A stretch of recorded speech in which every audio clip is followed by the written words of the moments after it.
नमस्ते दोस्तों, मेरा नाम दाशा है। आज हम भिन्नों का भाग करना सीखेंगे। अगर यह भिन्नों के भाग पर आपका पहला वीडियो है, तो भिन्नों के गुणा और भाग को भी देखें। यहाँ थोड़ी उलझन होगी क्योंकि दशमलव और साधारण भिन्न दोनों हैं। चलिए दशमलव भिन्न से शुरू करते हैं। पहले हम सीधे कॉलम में अभ्यास करेंगे। मेरा एक नियम है सरलीकरण का, यानी अगर मैं देखती हूं कि आरण गुणा रारण धन देता है, तो मैं शुरू में ही इन आरण चिन्हों को हटाने की कोशिश करती हूं। लेकिन अगर मैं देखती हूं कि आरण गुणा धन आरण देता है, तो वह स्वाभाविक रूप से आरण ही रहेगा। इसलिए मैं इसे यहां लिखती हूं और कॉलम में मैं बिना आरण चिन्ह के ही भाग करूंगी। तो चलिए लिखते हैं, 12 से भाग करते हैं। ठीक है, सबसे पहले हमारे पास 12 से ठीक ठीक भाग नहीं होता, लेकिन 36 भाग होता है। यह 12 से ठीक ठीक भाग हो जाता है। बस शून्य लगाना है, फिर 3 लगाना है। हाँ, क्योंकि 3 बार 12 गुणा 3 36 होता है और अंत में शेष शून्य रहता है। लेकिन इस कॉमा को हटाना होगा, क्योंकि 3 12 से पूरा पूरा बंट जाता है, इसलिए हम शून्य लिखते हैं। और चूंकि यह ऋणात्मक है, यह धनात्मक संख्या है, जब हम ऋणात्मक को धनात्मक से भाग देते हैं तो हमें ऋणात्मक मिलता है, यानी -0.3। मैं बस आपको याद दिलाना चाहती थी कि कॉलम कैसे विभाजित करें, लेकिन हम अगले उदाहरणों में इसका उपयोग नहीं करेंगे। बाकी सभी प्रश्नों में हम इसे सामान्य भिन्न की तरह करने की कोशिश करेंगे, यानी पूर्णांक को सामान्य भिन्न में बदलेंगे और दशमलव भिन्न को भी सामान्य भिन्न में बदलेंगे। तो चलिए मान लीजिए, यहाँ दूसरे उदाहरण में यहाँ ऋणात्मक है, यहाँ धनात्मक है। क्या होगा? हमें ऋणात्मक मिलेगा, हाँ, अंतिम परिणाम में। लेकिन पहले चलिए पूर्णांक को सामान्य भिन्न के रूप में लिखें। -8 15वां 4 से भाग दें। अब हमारे पास एक साधारण भिन्न है जो काफी आसान है। तुरंत माइनस चिन्ह लगाएं। हम इसे बाहर रखते हैं क्योंकि यह हमारे लिए बहुत आसान है। एक लंबी भिन्न रेखा खींचें और यहां हमें 8 मिलता है। अगर हम कैसे गुणा करते हैं? अंश में 1 रहता है, 15 वहीं रहता है। पहली भिन्न वही रहती है, दूसरी उल्टी हो जाती है और 4 हर में आ जाता है। यहां संक्षेप करें, 1 2 हो जाता है। अंत में हमें -2 15वां मिलता है। 2 गुणा 1 2, 15 गुणा 1 15, -2 15वां। इस दशमलव और पूर्णांक को साधारण भिन्न में बदलें। -35 100वां 6 से भाग दें।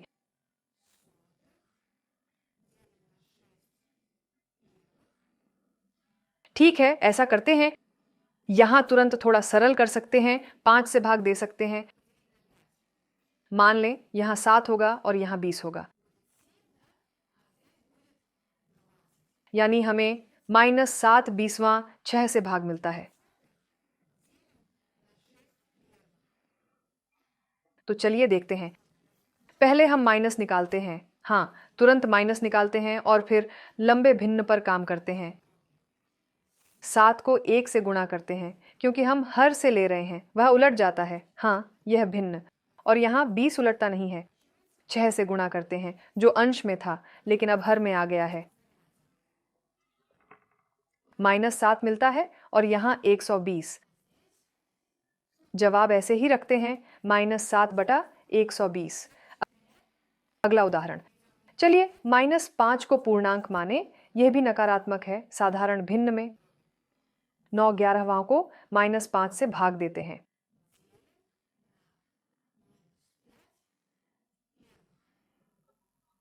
बढ़िया। माइनस निकालते हैं क्योंकि माइनस गुणा प्लस माइनस देता है। 9 और 11 यहां हैं और यहां उलटते हैं। 5 यहां आता है, 1 यहां आता है। ठीक है, -9। हाँ, क्योंकि 9 गुणा 1 9 होगा और 11 गुणा 5 55 होगा। -9/55। उदाहरण के लिए इस सवाल को कॉलम में या सीधे हल किया जा सकता है, जैसे कि हाँ, साधारण भिन्न। चलिए शायद यहाँ कॉलम में हल करें, फिर ज़रूर दोनों तरीकों से जांच और हल करेंगे। 4.808। वास्तव में ये बहुत आसान है। दोनों को 10 से गुणा कर सकते हैं, हमें यह दशमलव मिलता है, यह यहाँ आता है ना? हमें बस 48 मिलता है और यहाँ 0.8 की जगह 8 होता है, यानी वह भी दाईं ओर जाता है। और 48 को 8 से भाग दें तो कितना होगा?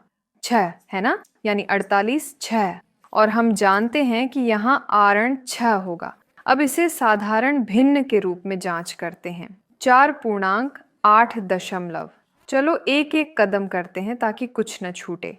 0.8 से भाग दें 8 ठीक है, लेकिन हमारे पास, अरे मैंने यहाँ ऋण चिन्ह भूल गया, ऐसे इस तरह। ठीक है, अब इसे सिर्फ अंश और हर में बदलें बिना किसी पूर्णांक के। यहाँ हम ऐसा कर सकते हैं, 4 को 10 से गुणा करें, हाँ ये 40 है, 48 मिलता है, और यहाँ 10 से। हमने अभी कुछ भी कम न करने का फैसला किया है, ऐसा भी किया जा सकता है। -8 से भाग करें। अब हमारे पास है, माइनस निकालें, पहला काम किया है ना? लंबी दशमलव रेखा यहाँ लिखें 48, 10, यहाँ 10 और यहाँ 8। 10 कम हो जाता है, बहुत अच्छा। और वही बात 48 को 8 से भाग दें, 6 मिलता है ना? लेकिन इस मामले में हमारे पास -6 है, क्योंकि हम इस चिन्ह को जरूर रखते हैं। -6 उत्तर है। और इस उदाहरण में ये कौन सा उदाहरण हो गया? छठा उदाहरण। हम इसी रास्ते पर चलेंगे, लेकिन इस चरण में ही कम करेंगे, क्योंकि वास्तव में मुझे पता था कि यहाँ 48 को 8 से भाग देना होगा, ये आसान होगा।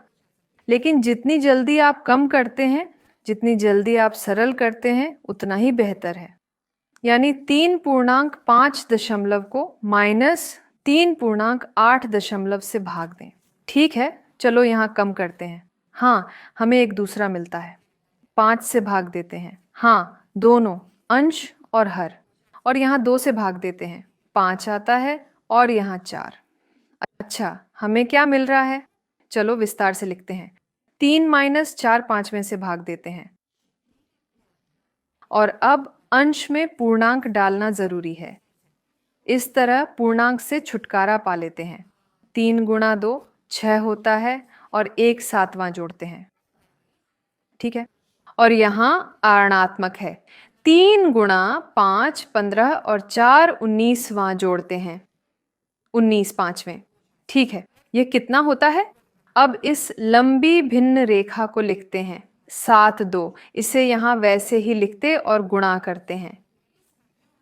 भिन्न को उलटते हैं, क्योंकि भाग देते समय हम भिन्न को उलटते हैं। हमें 5 और 19 मिलता है। अंत में -35 आता है। और यहाँ कितना होगा? 38। -35 38वां। यहाँ भी पूर्णांक है ना? यहाँ माइनस है, लेकिन पहले हम सब कुछ सही लिखेंगे, यानी शुरुआत में ये माइनस नहीं होगा। 2/9 को -5 प्रथम से भाग देते हैं। तो ठीक है, अब हम इसे शुरू में माइनस लिखते हैं, फिर स्लैश, फिर 2/9 यहाँ, और भिन्न को उलट देते हैं। 1 5वां -2 2 कितना होता है? 45। -2 45वां। अगला भाग, यहाँ माइनस गुणा माइनस प्लस देता है। हम इससे तुरंत छुटकारा पाने की कोशिश करेंगे, लेकिन पहले हमें पूर्णांक को भिन्न में बदलना होगा। 12 25वां को 6 पहले से भाग दें, ऐसे। ठीक है, अब माइनस हटा सकते हैं और लिखते हैं 12 25वां। भिन्न को उलटें, 6 पहला 1 छठा आता है ना? और यहाँ इसे ऐसे संक्षिप्त करें, हमारे पास 6 से बांटें, यहाँ 1 आता है, यहाँ 2, हाँ 2 25 आते हैं। ठीक है, ये जवाब है 2 25। अगर हम अंश और हर को 4 से गुणा करें तो क्या मिलेगा? 8, है ना? और यहाँ 100, इसका क्या मतलब है? 0.8, हाँ 800वां। यहाँ आरण गुणा आरण धन देता है, इसलिए हम तुरंत इस लंबी भिन्न रेखा को मिटा सकते हैं। 3/4 गुणा करें, इन भिन्नों को उलटें, 8/7। चलो इसे तुरंत सरल करें। 4, 8 और यहाँ 2, 1 मिलता है। 3 गुणा 2, 6 मिलता है और यहाँ 7, 6/7। बहुत अच्छा, अगले उदाहरण पर चलते हैं। यहाँ मैं कुछ उलझ गई, तो यहाँ हमें एक ऋणात्मक उत्तर मिलेगा, हाँ, लेकिन पहले हम पूर्णांक को सामान्य भिन्न में बदलेंगे। 8/7 को 2 पहले से भाग दें। हम तुरंत ऋणात्मक चिन्ह निकाल देते हैं, हाँ 8/7 7/15। मेरा 5 ऐसा था, 5 से गुणा करें, भिन्न को उलटें, 1 2, हमें -7/30 मिलता है।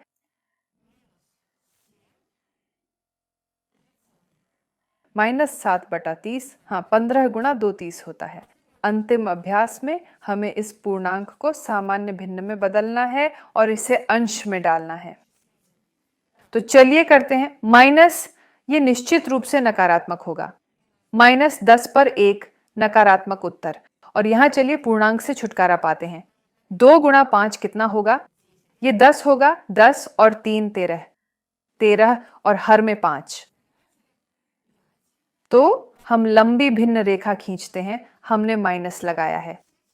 10 1, यहां 5 और यहां 13, हाँ क्योंकि हम इस भिन्न को उलट रहे हैं।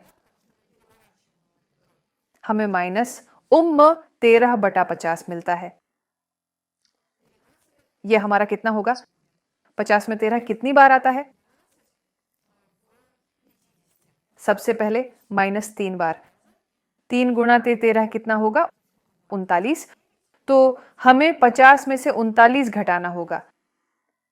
ये कितना होगा? 11। अंतिम उत्तर -3 और 11/13। आपकी परीक्षाओं में बहुत सफलता हो। इस वीडियो को लाइक करना न भूलें और